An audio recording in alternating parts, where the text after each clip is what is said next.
The Los Angeles Rams had nothing to play for in Week 18 when they visited the Seattle Seahawks, but their rivals did. Seattle needed a win in order to keep its playoff hopes alive, with a loss ending any hope of making the postseason. The Seahawks edged out the Rams in overtime and made the playoffs thanks to a Lions win, but it wasn't without controversy. There were several questionable calls made by officials in that game, all of which benefited the Seahawks.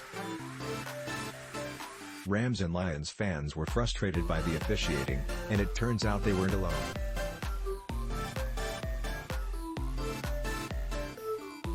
According to Adam Schefter of ESPN, multiple executives and coaches said the NFL needs to reevaluate how it chooses and trains its officiating staff for future seasons after seeing the controversial calls in the Rams-Seahawks contest last week.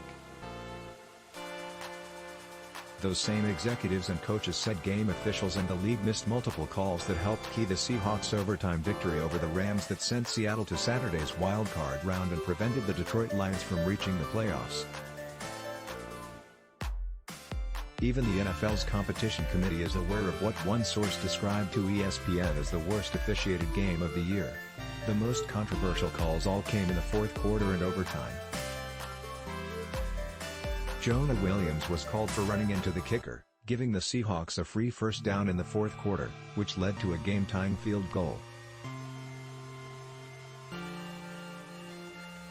Williams was clearly shoved into the punter, which should not have been a penalty.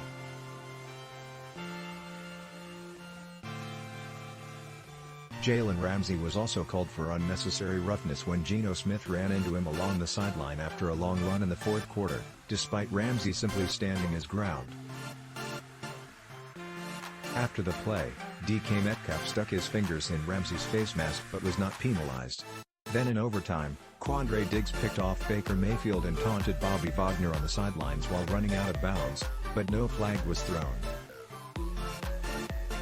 The Seahawks turned that pick into a game-winning drive.